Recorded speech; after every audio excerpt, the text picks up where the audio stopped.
नमस्कार। Times of Swaraj में आप सबों का स्वागत है और मैं हूं संतोष सिंह। और आज हम टाइम्स ऑफ स्वराज के सभी दर्शकों से एक आग्रह करना चाहते हैं और ये आग्रह मेरा व्यक्तिगत आग्रह है।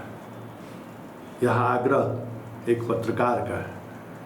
यह आग्रह उस पत्रकार का है जो पिछले 25 वर्षों से बिहार के समाज को बहुत ही करीब से देख रहा है। और एक बात ऐसी है जिन बातों को लेकर भाई भाई की हत्या कर रहा है, बाप बेटे की हत्या कर रहा है, बेटे अपनी माँ को, कभी ऐसा भी हुआ कि माँ की हत्या कर दी। मतलब पूरा बिहार कहीं न कहीं उस बीमारी से जूझ रहा है जिस बीमारी की निजात का समय आ गया है। जी, हम बात जमीन के सर्वे की कर रहे हैं। सर्वे होने जा रहा है और सर्वे को लेकर बड़ी बड़ी बातें भी हो रही है, बहुत तरीके की खबरें मीडिया में भी आ रही है और भ्रामक चीज़ें भी फैलाई जा रही हैं। इसलिए मैंने निर्णय लिया है, क्योंकि ये सब्जेक्ट मेरे इंटरेस्ट का सब्जेक्ट है। मुझे दिलचस्पी आती है इस तरीके की समस्याओं का क्या समाधान हो सकता है, कैसे इसका समाधान निकले। क्योंकि पारिवारिक तौर पर भी हम लोगों के पास ज़मीन है, ज़मीन की वजह से क्या समस्याएं हो रही है ये भी देख रहे हैं। किस तरीके से पीढ़ी दर पीढ़ी से लोगों का ज़मीन बंटवारा नहीं हुआ है। मौखिक तौर पर हर कोई अपने अपने तरीके से खेती कर रहे हैं, परिवार बढ़ रहा है। महिलाओं की जब से हिस्सेदारी तय हुई है, एक अलग तरीके का गांव-गांव में विवाद शुरू हो गया है।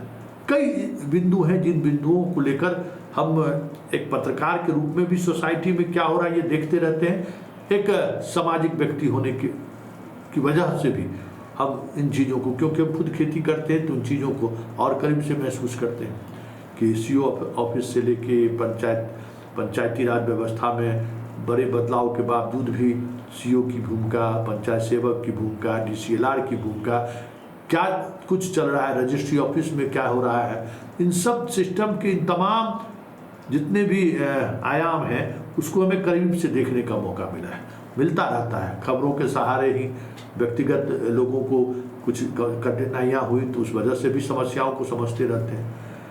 तो इसका क्या समाधान हो सकता है, हमें सर्वे के दौरान क्या सावधानी बरतनी चाहिए, क्या हमें करना चाहिए। 31 अगस्त तक तारीख निर्धारित है। ये वेबसाइट देख लीजिए, इस वेबसाइट पर फॉर्म उपलब्ध है।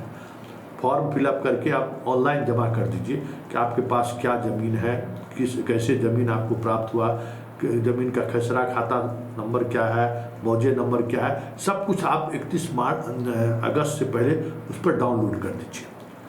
और उसके बाद क्योंकि ये सर्वे जो करने वाली टीम है उनको ये चीज़ें मिलेंगी। ऑनलाइन के अलावा आप ऑफलाइन भी जमा कर सकते हैं, लेकिन ऑनलाइन करेंगे तो और बेहतर है। चीज़ें सब कुछ पारदर्शी के तरीके से सामने रहेगा। कागज़ दिए, कागज़ कह देगा गुम हो गया या कुछ भी कर सकता है। तो 31 अगस्त तक ये फॉर्म आप इसे जो अभी वेबसाइट चल रहा है उस वेबसाइट से आप डाउनलोड करके ज़रूर आप फॉर्म फिलअप कर दीजिए। उसके बाद कोई समस्या होगी तो इसके समाधान पर भी हम लोग चर्चा करेंगे। और ये खबर, ये सूचना खास करके बिहार से बाहर जितने भी बिहारी हैं उनके एक एक मोबाइल पर ये खबर आप भिजवा दीजिए, क्योंकि इस समस्या के समाधान के लिए हम बिहार सरकार के सीनियर आईएएस अधिकारी रहे जो भूमि सुधार विभाग में लंबे समय तक प्रधान सचिव रहे, व्यास जी हमारे साथ जुड़े रहेंगे। कोई भी समस्या होगा तो उसका समाधान क्या हो सकता है, उस समाधान को के बारे में वो उनसे जानकारी आप ले सकते हैं, हम जानकारी आप तक पहुंचा सकते हैं। आप हमसे उन समस्याओं के बारे में आप हमें भेजिएगा, समाधान निकालेंगे। क्या क्या सावधानी आपको बरतना है इस पर चर्चा होगी। इसके अलावा सिविल से जुड़े हुए कई एडवोकेट को भी हमने साथ इस पूरे अभियान के दौरान साथ जुड़ा है। कई सर्किल इंस्पेक्टर हमारे साथ सीओ जुड़े हैं, कई डीसीएलआर जो पुराने राजस्व के विशेषज्ञ रहे हैं। मतलब हमने पूरी कोशिश की है कि एक टीम वर्क की तरह हम लोग काम करें और बिहार में और बिहार के बाहर जो बिहारी रह रहे हैं सब मिलकर इसका समाधान क्या हो सकता है, बेहतर समाधान बिना किसी विवाद के, इस पर हम रोजाना आपसे चर्चा करेंगे। रोजाना एक से एक इंफॉर्मेशन आप तक पहुंचाएंगे और आप उसके माध्यम से आप जहां कहीं भी हैं आप समाधान ढूंढ सकते हैं। क्योंकि जमीन की वजह से ही आप देखिए राष्ट्रीय क्राइम ब्यूरो में क्या 40% हत्याएं बिहार में सिर्फ ज़मीन की वजह से हुई है, और 70% से अभी अधिक मुकदमा जो कोर्ट कचहरी थाना वगैरह सब जगह जो चल रहा है वो ज़मीन के कारण चल रहा है। बस 1 बरस हम लोगों को मेहनत कर देना है, इस समस्या का 90% समाधान हो जाएगा। और सब ये समाधान हो जाएगा तो वाकई में बिहार स्वर्ग हो जाएगा। बिहार की सारी समस्याएं, जमीन को, हर गांव में भूमाफिया पैदा ले लिया है, हर गांव में क्रिमिनल पैदा ले लिया है जमीन कब्जा कराने का ठेका लेने के लिए। मतलब पूरी व्यवस्था कह सकते हैं कि बिहार की चरमराई हुई है सिर्फ जमीन की वजह से।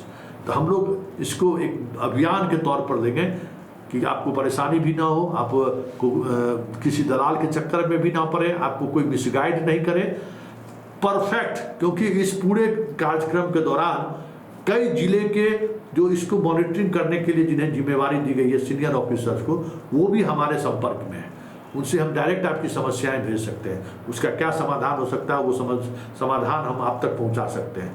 तो ये एक बेहतर कार्यक्रम होगा।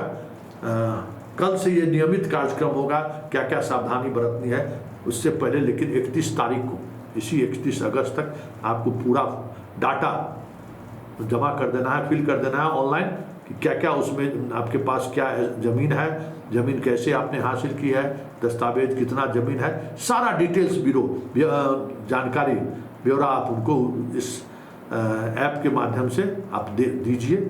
फिर जैसे जैसे सर्वे का प्रोसेस होगा, सर्वे का अंचल में कार्यालय भी होगा, वहाँ तक हम चीज़ों को देखते रहेंगे, उस पर कैसे उसका कोई अगर समस्या हो तो उसका क्या समाधान हो सकता है। जैसे अभी उत्तर बिहार में बहुत सारी जगह ऐसे हैं जहाँ बारिश की वजह से खेत दूर दूर तक दिखाई नहीं देता, वहाँ कैसे सर्वे होगा भाई, क्योंकि सर्वे तो ज़मीन पर होना है। फिर एयर सर्वे हुआ, उसका क्या महत्व है, एयर सर्वे से इस सर्वे का कैसे जुड़ाव होगा, कैसे, मतलब अभी तक ज़मीन विवाद को खत्म करने को लेकर राज्य सरकार ने जितनी भी कोशिशें की हैं, उस कोशिश के पीछे का जो एक चेहरा रहा है, ज़बरदस्त चेहरा रहा है, कि ईमानदार अधिकारी का चेहरा रहा है, जिन्होंने अपनी पूरी कह सकते हैं कि सर्विस पीरियड का सबसे महत्वपूर्ण समय इसी डिपार्टमेंट को दिया। उस विशेषज्ञ से भी हम आपको लगातार इन सवालों को लेकर उनसे जवाब हम लेते रहेंगे। बात हम व्यास जी की कर रहे हैं, जो पहले हमने आपको बताई, व्यास जी हमारे साथ लगातार जुड़े रहेंगे। और व्यास जी बिहार में एक भरोसा है, एक समझदार अधिकारी का, उनके पास पर्याप्त ज्ञान है इन सब चीज़ों को, क्योंकि उन्होंने ही सब कुछ तैयार किया है जो आज आप देख रहे हैं ज़मीन पर जो उतर रहा है।